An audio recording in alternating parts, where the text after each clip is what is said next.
the only thing that gon' be normal is distribution. Normal folks gon' infuse some. Optimize your lineups and you feed the rest, you mute them. Turning it up, these numbers are loud. Peeping this game from a nimbus is wild. Making it rain. While I embrace all this risk, I'm insane. Talking about that best bill, I'm the best rest till into the next world. Guess I got next still.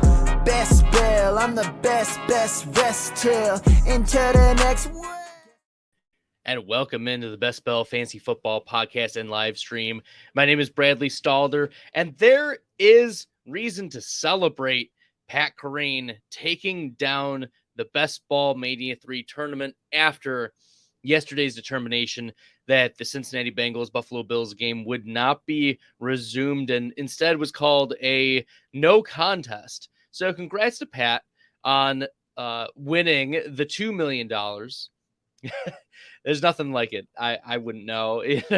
I had a few 6 teams or so make it into the first round of the Best Ball Mania 3 tournament, but none made it to the second round, unfortunately. So here we are celebrating Pat Kerrane taking it down. But I wanted to get into, yes, like Kerrane's was a very interesting build, a running back bully build, but I want to get into a little, just a couple minutes of research. This is going to be one of those shorter live streams, but I did a little research on the reverse engineering of the winner of the season-long tournament.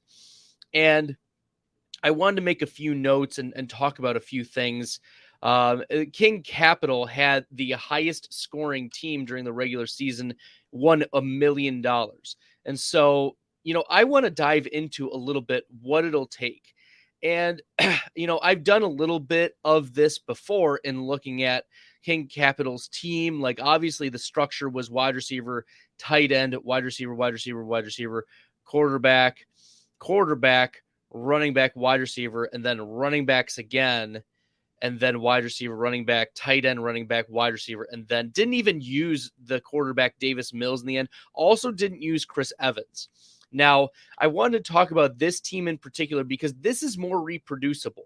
This is more, you go to the lab, you go to the spreadsheets, you go to the research, and you can do a little bit more into finding out what success led King Capital to win. So the problem I had with Kerrane's victory was not that he didn't win. Like, congrats to Kerrane. Absolutely. He won within the rules.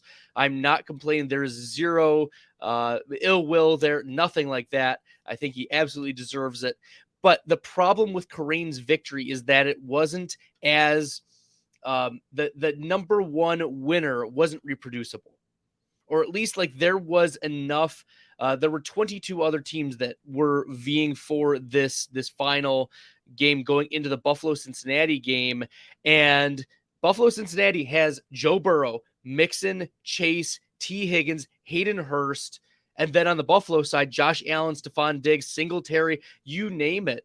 Y'all know that those are 2 of the highest octane offenses. And to take those out, I think that's going to, it's hard to reproduce that in a lab and come back to and say, well, it wasn't just a fluke. Like we talk about, this is unprecedented times. The Damar Hamlin injury, absolutely unprecedented, at least in the lifetime that we've seen in the NFL.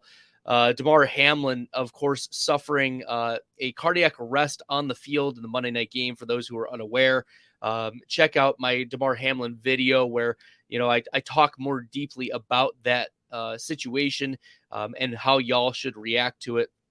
Also, the Hamlin charity, I think, has gained over $7.5 million, which is phenomenal.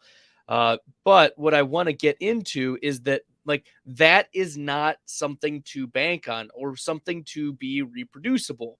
We want to find out what is the pattern, what is the reproducible results of the BBM3. And the best way to do that is to eliminate as much variance as possible and talk about the trends that we notice, because we can't bank on the trend of 2 of the best teams just not playing again, and their stats not counting at all.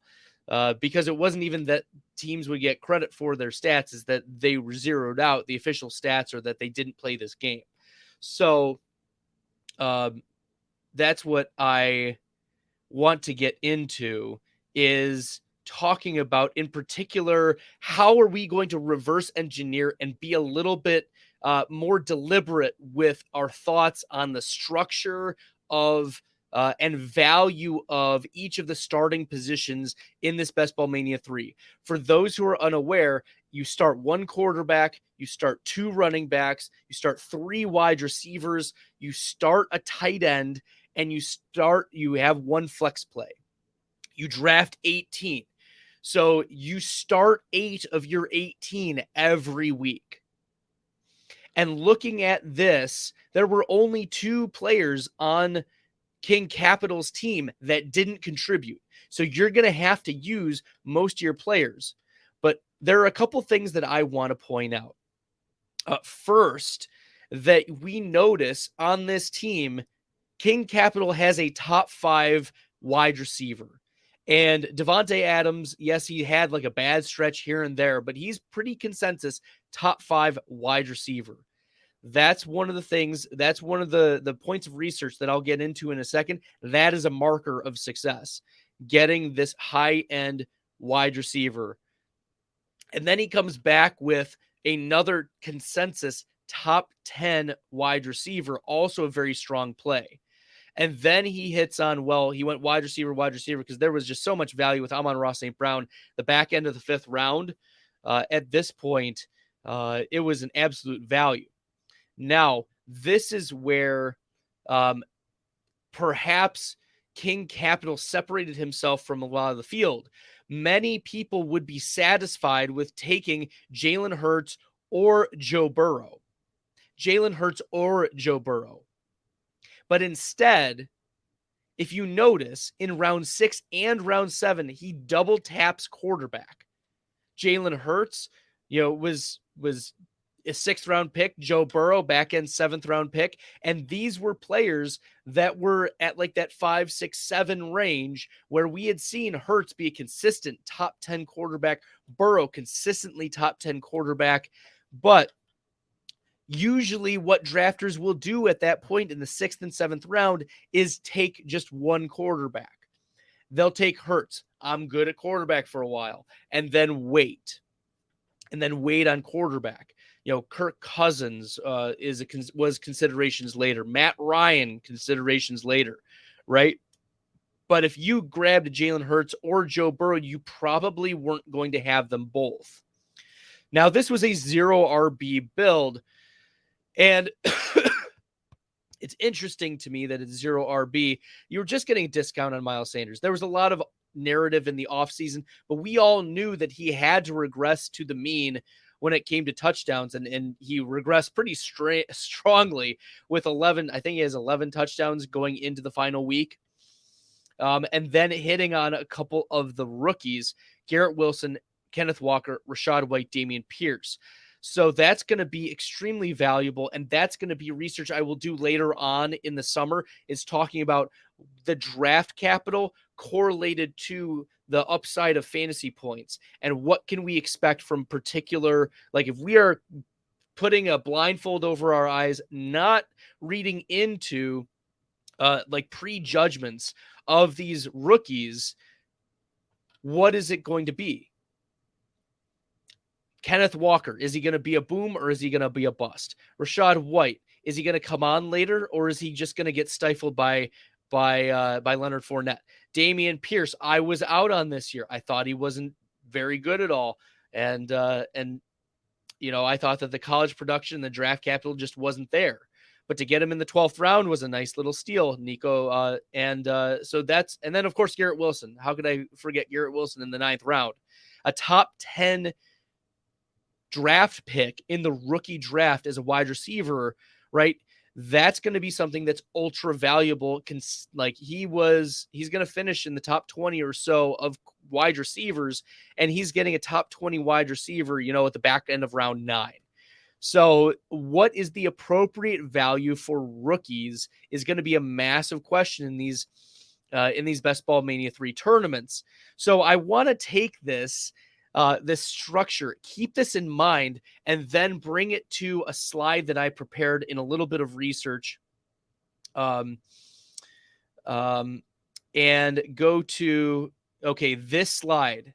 Okay. And of course, if you're on if you're on if you haven't played Underdog, of course, it's lots of fun. I wanted to come back to Michigan so badly because it is a lot of fun. There's a lot of learning that happens with these types of tournaments, these large field 450,000 person tournaments. But one of the things that I did research on was, so you remember King Capital's team, right? So let's go back to the slide. 2,094.94 points, right? That's going to be key. Because this was over the course of the regular season. This is over the course of the regular season. So divide 2,094.94 by 14. That number is almost 150 points. The average score that King Capital needed to pull off 2,094.94 points was about 150 points a week. If you get 150 points a week, you win, essentially. If you don't get it, you lose. And anything above 250 or 150, I'm sorry, you can make up for below. So if you get 170, you can afford a 130 week, but you need to be averaging a 150 to get to this elite tier.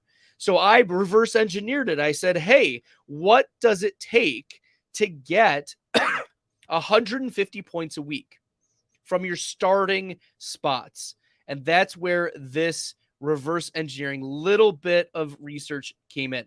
I looked at I used Fantasy Data's data set. So if you haven't used Fantasy Data, I use it all the time. I write for them. JJ Zachariason uses them. Matthew Berry uses them. The fantasy footballers use them.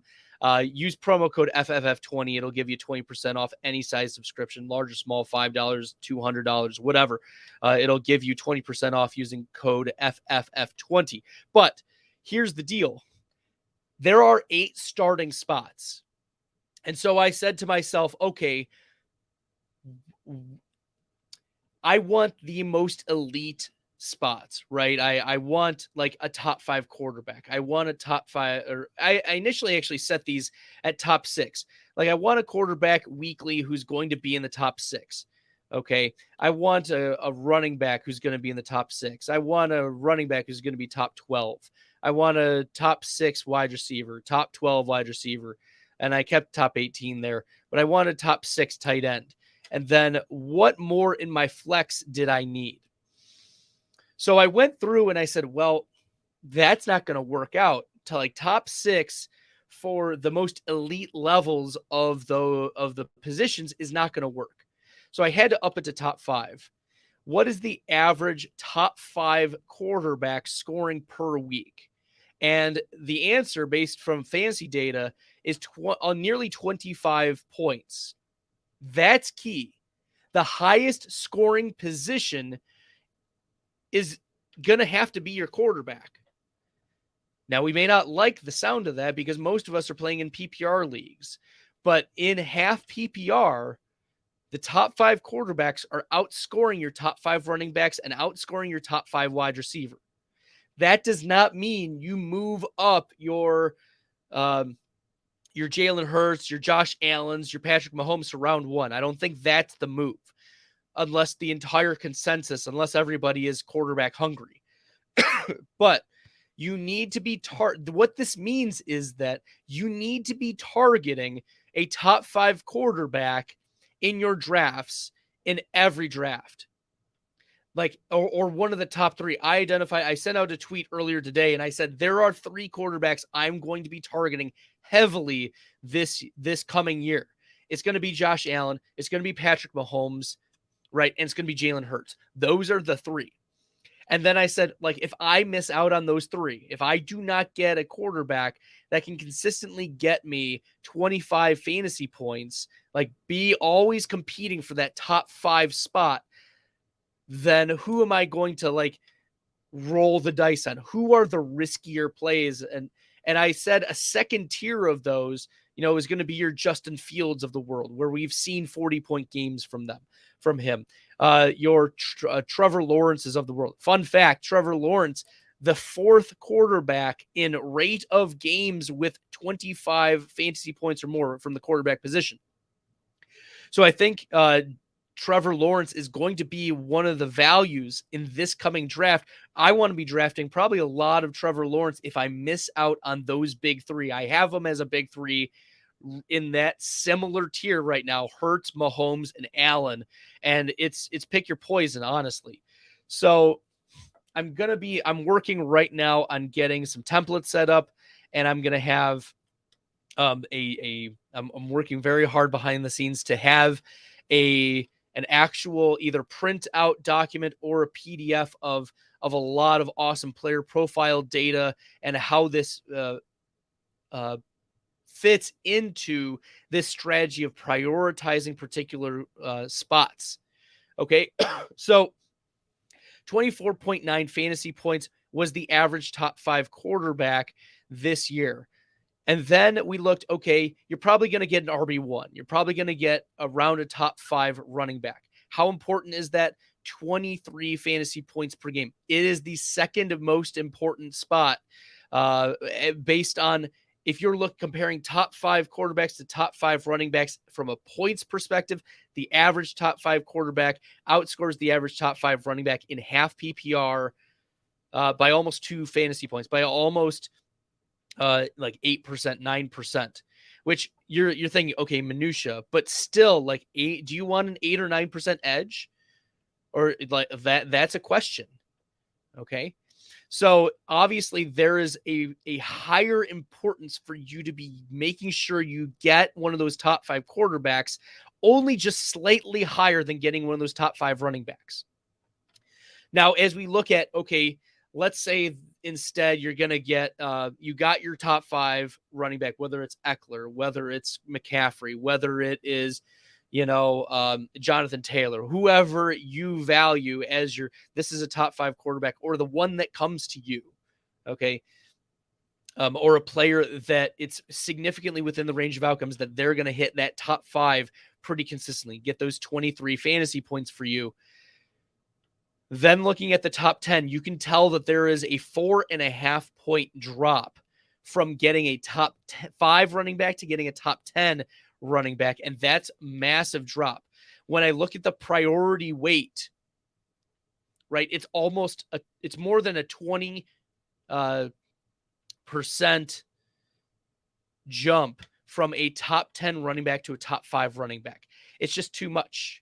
It's just too much. So you going bully running back probably won't work out unless you get 2 of those top 5s, unless you start running back and are able to secure a bona fide running back top 5, and then one that maybe falls back to you. Okay. But if we look at the top 5 wide receivers, that is 22.7 fantasy points in a half PPR, and extremely close to the same priority weight as a top 5 running back. So if you are picking between a top 5 running back and top 5 wide receiver, they're almost the same. They're very, very close. 1.21 versus 1.23 virtually. Okay. So there is a very small difference between a top 5 running back, top 5 wide receiver, and it could vary year to year. This is just drawing from 2022. So when we look instead at the top 10 wide receivers, it's clear that the top 10 wide receiver is slightly ahead of that top 10 running back. Okay. So you're going to, if you're thinking about if you can get 2 top 5 wide receivers or 2 top 5 running backs, that's the play. Or if you can flip-flop, you want a top 5 running back and a top 5 wide receiver, you do not want to be leaving your draft with those, without both of those, frankly. You need 2 of either a top 5 running back, top 5 wide receiver, a combo of those. And then, right, it drops off really significantly. Like you are just going for pure upside after you've secured those. And we'll talk about stacking teams later in different research. But in this structure, the highest scoring player for you as your quarterback. So why is this relevant to King Capital? It's relevant because Jalen Hurts scored 279 points. That is 70 more points than his next highest contributor, Devontae Adams. But then look, his backup quarterback, Joe Burrow, scored 120. That was more than Kenneth. This is contributions. This is more than Kenneth Walker.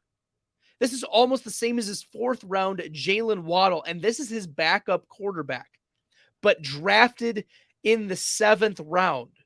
So I think the play here is that you want 2 quarterbacks that can strive for or attack in that top 5. You do not want to be just drafting a Josh Allen and then saying, you know what, I'll piecemeal together with a Marcus Mariota, Mitchell Trubisky, and something else. No, this is consolidated drafting.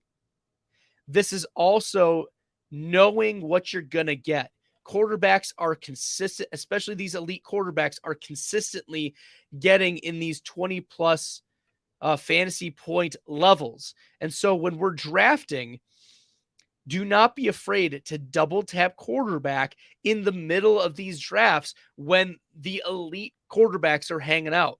So Trevor Lawrence is going to be, for me, be a very popular pair with either Josh Allen, Patrick Mahomes, or Jalen Hurts. And then maybe I want to pair, Justin Fields there, Justin Herbert there, right? Joe Burrow fits that criteria as a second tier, middle of the pack quarterback. Obviously, Tom Brady failed this year. Right? But let's look at this. Let's look at the most common players on first place BBM teams. Josh Jacobs was the reason why he's up there is because he was a top 5 running back, but the value was astronomical, right? He was back end of the 7th round. Back end of the 7th round, and you're getting a top 5 running back contributor. And then Travis Kelce. Now, if we look back on the stats, if we look back, if you miss out on Kelce, essentially, like that is you're just punting the tight end position. Like take 3, take 4, use the draft capital that you saved in drafting just 2 quarterbacks that are elite and just throw some darts at tight ends. Because as we saw, Evan Ingram could hit top 5 tight end. And that was massive for King Capital, right? Evan Ingram. There were only 2 tight ends on this team because he was able to get Travis Kelce. But Ingram later on scored almost half of his fantasy points, and in the last game of the season, at least the ones contributing to King Capital's fantasy score. So if we're reverse engineering this and we're saying, okay, which is the highest priority? Well, we want to leave the first 2 rounds with a consensus top 5 running back and a consensus top 5 wide receiver. We do not want to be taking risks in those first couple rounds, but then, looking at what happens next, that's where you can start going after these top 10 wide receivers, these top 10 running backs, and then just letting the rest fill in after you've secured your quarterback. Now, obviously, Kelce is going to be a high draft pick. That's going to put a wrinkle into it. But Kelce right now, his range is wild. Sometimes it's the 101. Sometimes it's the 105. Sometimes it's the back end of the first round. It just depends on the room you're in. But I mean, this is way too early 2023, and Travis Kelce is the 101 is not crazy, especially if you can come back around and you can get a difference-making running back that turns into a top 5, right? Could Breece Hall be that top 5 running back that gets you 23 fantasy points and half PPR, right? So this is the kind of thing that we need to look at and say, why did King Capital win? And it has to do with, I think, the most important position, and no disrespect to JJ Zachariason, but I think we've seen a real shift in quarterback scoring. Not only late round quarterback has failed as of late over the last couple of years, or at least it's been really difficult to pin down, but also the elite quarterbacks have been leaps and bounds ahead of even like the top 7, top 10 quarterbacks. Like, you can't be streaming unless you have an injured top 5 quarterback. So what I want to consider here is that I want you to consider drafting your double tapping quarterbacks more often in the middle of your drafts, not banking on the Kirk Cousins of the world, not banking on the Aaron Rodgers, the Tom Brady's of the world to like be the pair that you want. No, you want your power pair is what I'm telling you as we get into these drafting seasons. You want a power pair of quarterbacks, and you want a top 5 running back, a top 5 wide receiver, and then fill in the rest from there, because the difference between getting top 10 running backs and wide receivers are significant compared to getting a top 18 or a flex play, right? And so if you miss out on Kelsey, just punt tight end.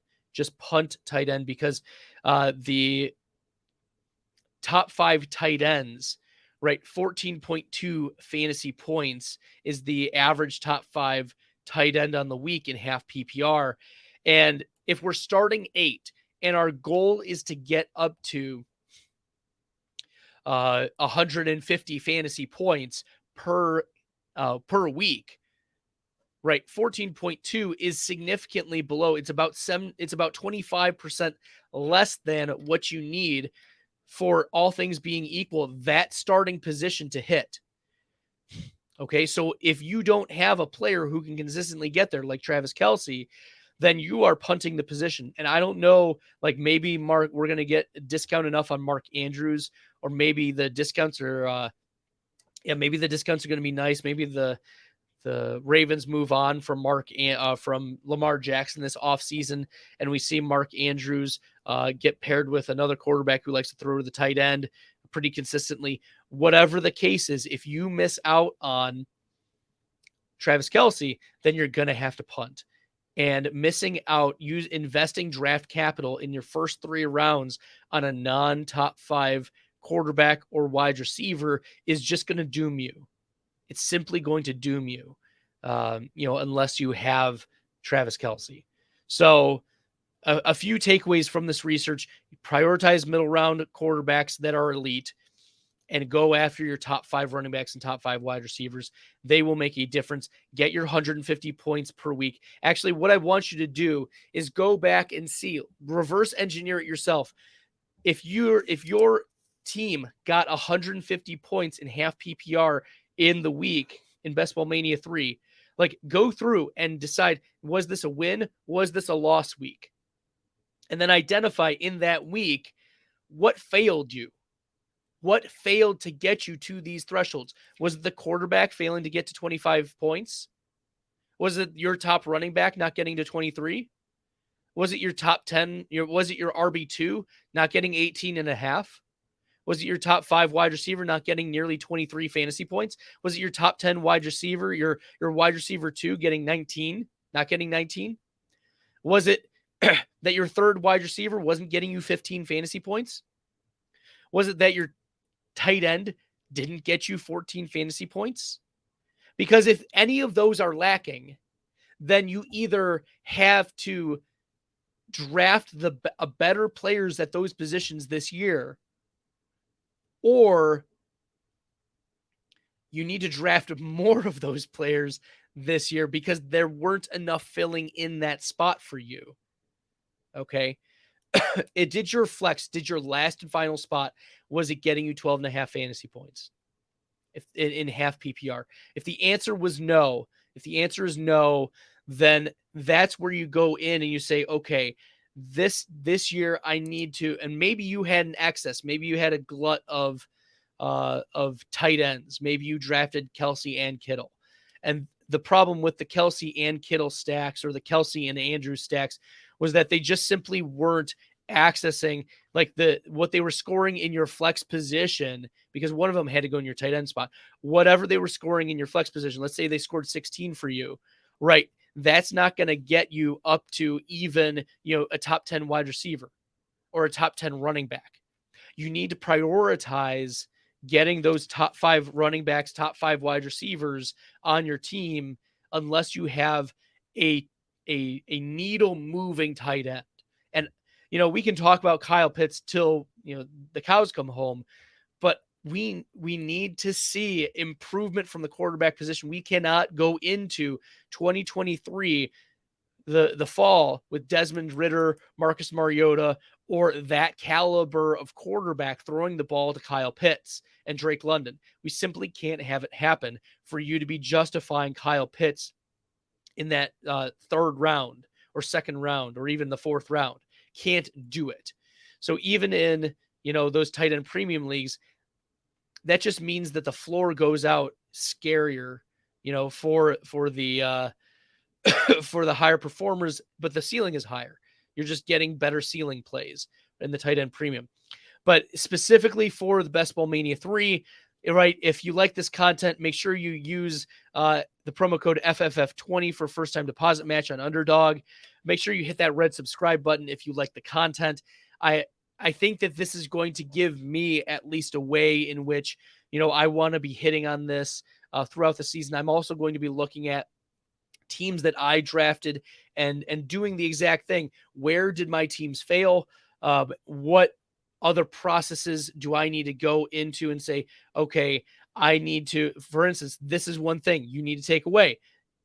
Don't be afraid to double tap those 6th and 7th round quarterbacks, the Hurts and the Burrows of the world, who can access, those top scores. Ultimately, let me look and see. When it came to scoring 25 fantasy points per game, I just did the research today on quarterbacks. The number one quarterback was Jalen Hurts. 61% of the time, Jalen Hurts scored technically 24.9, but we'll just give it 25.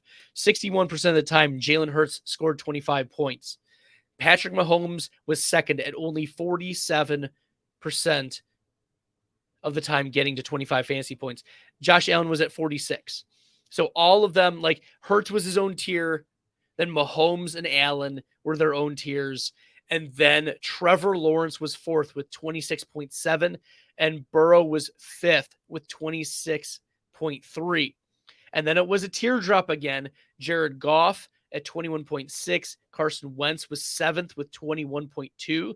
And then Fields, Jackson, Murray, Tua was only at 15.3% of the time getting 25% of the 25 fantasy points. Yes, Tua had some really, really nice games and had a couple spike weeks. But, this is a quarterback that like is in that tier 3 for me. Like he would fall outside of the Burrows and the Justin Fields and the Trevor Lawrences and even the Justin Herberts of the world. I think he's a tier 3 quarterback in getting access to those top 5 weeks. Like, could Tua jump into that tier 2? Possibly. Like, could he get into that Lawrence, Burrow, heck, even Jared Goff? Jared Goff had some really, really nice weeks. So if Jared Goff is the starting quarterback for the Lions, he might even scratch into that tier 2 of quarterback for me. Oh, that's dangerous. But at any rate, Lamar Jackson, we've seen him do it in the past, but the injuries have hurt. So he's still in that tier 2 for me. But really, like, you can't be drafting the Matt Ryans of the world, right? The Jimmy Garoppolos of the world. They simply don't have any access to the top 5 quarterback. Russell Wilson was only at 10.3%, and he was 14th among quarterbacks. Dak was at 11% at 13th among quarterbacks. Daniel Jones was a top 12 quarterback at getting access to 25 fantasy point games. Only 13% of the time did Daniel Jones get you into that top 5 quarterback, which is why we're talking about You want two of those middle of the road or those tier 2 quarterbacks or better. So if you can get a Hurts and a Goff, a Hurts and a Fields, like an Allen and a Burrow, a Lawrence and Jackson, like those are the types of pairings that you want to be targeting in the middle of your quarterback drafts, because simply the other quarterbacks aren't going to get there. Kirk Cousins, 7.5% of the time, getting you a 25 fantasy point performance this year. Tom Brady, holy buckets, man, oh man, it makes me worried that Brady can't access it. Like we saw only 2 performances where Brady got into 25 fantasy points or above. One was 37.68, which I think was last week, and then 25. There was only one game outside of last week's where he finished with 25 or more fantasy points. It's scary. Frankly, it's scary. So, yeah, the Matt Ryans, Andy Daltons of the world, the Sam Darnolds, the Derek Carrs of the world, yeah, they just don't have it. Like, could Deshaun Watson catapult himself into, that tier 2 of quarterback? Possibly, but he didn't do it at all this year. And you'd hoped you'd at least see one game where Deshaun Watson gave you like a massive performance, but no, like Deshaun Watson's best game was 21.9 fantasy points. You're not drafting Zach Wilson. You're not drafting Kenny Pickett's. You are not drafting, even Matthew Stafford struggled this year, as long as the LA offensive line is terrible, right? There is no reason for you to dip your toes into just bad quarterback area, because you can't expect to win these high upside tournaments without two power quarterbacks. You don't know which one's going to go off, and it's going to be matchup dependent, and it's going to be this or that, or maybe they get injured. You do not want to be, because let's say you take a Josh Allen and then you paired him with a Mac Jones and a Davis Mills, and you said, you know what, I'm good. Josh Allen, yes, Josh Allen 46% of the time was going to be getting you that top 5 quarterback, but that means 54% of the time you were falling short to getting a top 5 quarterback. And those others who are going to step in, you're essentially drafting Josh Allen naked. You're wasting draft capital if he's not going to be helping you. And those are the players that, are zeroing out. Ryan Tannehill, a 0. Derek Carr, 0. Aaron Rodgers, 0 this year.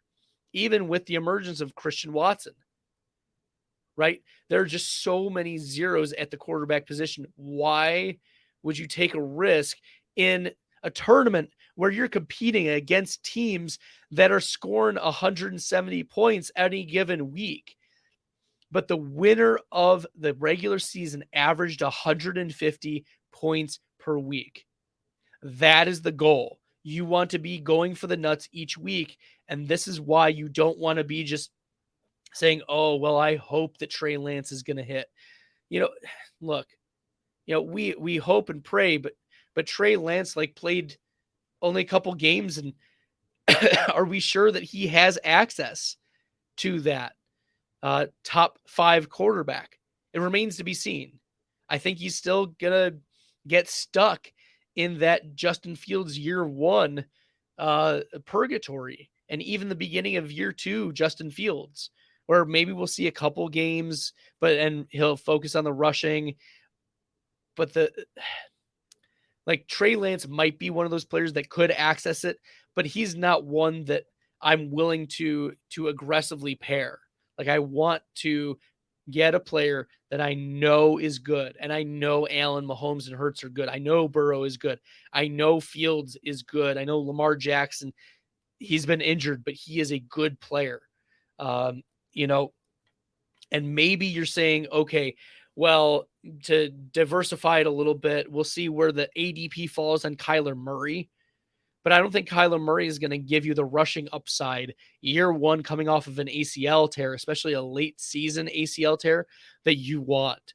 So Kyler's probably going to be, a player that I'll sprinkle around if I think that his ADP is too low, but I'm not like going out of my way to try to go after a Kyler Murray whose rushing upside is just going to get shot year one from the ACL. We've seen higher upside from Dak Prescott. I wonder, what his bounce back is going to look like. 11.1% is a little disappointing. So I'm probably not going to be drafting a lot of Prescott, maybe as like a quarterback too. But it depends on ADP once again. Like Wilson and Cousins and Prescott and Tom Brady are all in that tier of, I don't know if I really want them as my quarterback too, because they could either be, filling in like those weeks, but you also have to worry about overlap. What if the 2 games that Kirk Cousins goes off, or 3 games that Kirk Cousins goes off and gets you 25 plus fantasy points, what if those are also the games that Josh Allen goes off? Like there's a 50% chance that those are the games. You want to maximize the chance that one goes off by drafting them with an accumulated percentage that is as close to 1 as possible, or in excess of 1. All right. I'm going to dive more into this throughout the offseason. I did want to take about 40 minutes today, talk about it.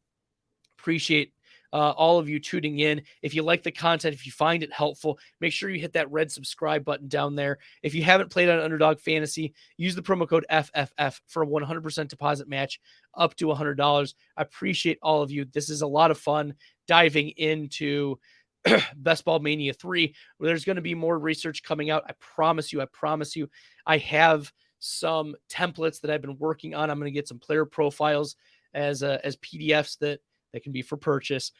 and also I'm thinking about if I can get it into Amazon as well, uploaded there. I'm working with some experts in the field of how to get that into print material and make some really, really awesome player profiles. So yeah. All right. Thanks everyone. Until next time, good luck in the best ball streets. I embrace all this risk, I'm insane. Talking about that best bill, I'm the best rest till into the next world. Guess I got next still. Best bill, I'm the best rest till into the next world. Guess I got next still.